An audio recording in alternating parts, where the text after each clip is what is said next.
պատմել եմ դասություն լսել եք, բայց մենք մի անգամ Սինգապուրի վարչապետի հետ խոսում էինք եւ տարբեր հարցեր էինք քննարկում։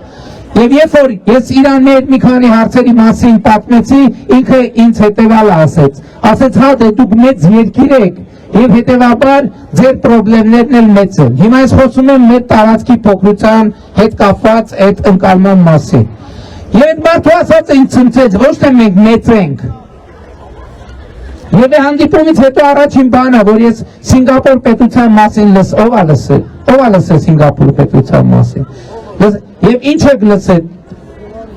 լուրջ ա հնչում Սինգապուր պետությունը թե չէ։ Եվ երբ որ Սինգապուրի վարչապետը ինձ ասեց, դե դուք մեծ երկիր եք, ձեր խնդիրներն էլ մեծ են, ես առաջին բանը որ արեցի, մտա Վիկիպեդիա, նայեմ իրանց պետության տարածքը։ Եվ զարմանքով արձանագրեցի, որ Սինգապուր պետությունը գիտեք ինչքան է, Ժողովուրդ ջան, Սևանա լճի կեսից մի քիչ ավելի։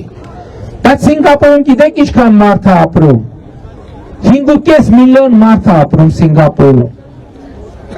Սինգապուրի տնտեսությունը մեկ շնչին ընկնող համախառն ներքին արդյունքը Հայաստանի համախառն ներքին արդյունքին 11 անգամ ավել է։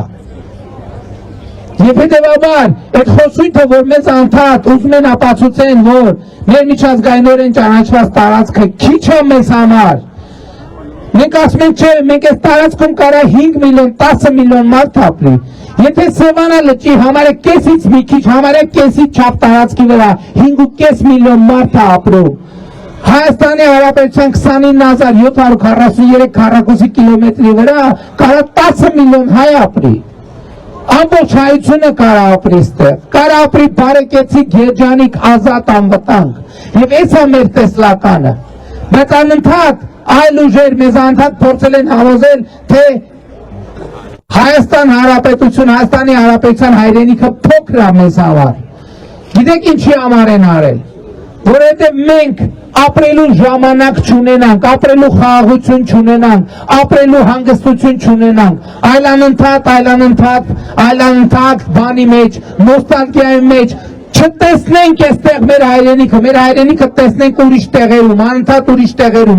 ուրիշ տեղերում, եւ անընդհատ այդ պանդուխտի կարգավիճակից դուրս չգանք։ Մենք ասում ենք ժամանակն է, ժողովուրդ, պետք չի այլևս հայրենիք փնտրել։ Մենք պանդխտությունից պետք է դուրս գանք, մենք տեղ ենք հասել, որովհետև մենք գտել ենք մեր հայրենիքը, եւ սա մեր երազանքների հայրենիքն է, եւ մեր երազանքների հայրենիքը Հայաստանի Հանրապետությունն է իր միջազգայինորեն ճանաչված տարածքով։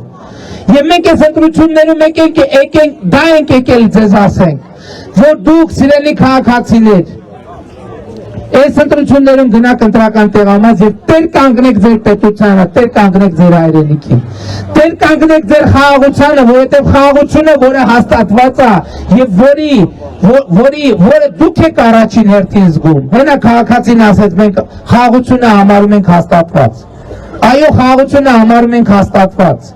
Բայց խաղաղության նկատմամբ եթե հոգ չտանենք, խաղաղությունը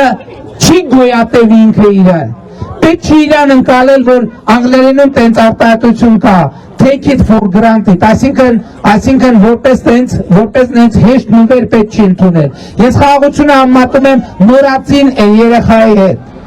Որովհետև եթե նորածին երեխայի նկատմամբ խնամք չտանես, ինքը չի ապրի, ինքը ոտի չի կանգնի։ Եվ սա է շատ կարևոր արձանագրումը, որը մենք ուզում ենք անենք։ Եվ հետևաբար մենք ձեզ կոչ ենք անում, որ 2026 թվականի հունիսի 7-ին գնաք ընտրական տեղամաս եւ տեր կանգնեք խաղաղությանը, տեր կանգնեք պետությանը, տեր կանգնենք ինքնիշխանությանը, տեր կանգնենք ապագային։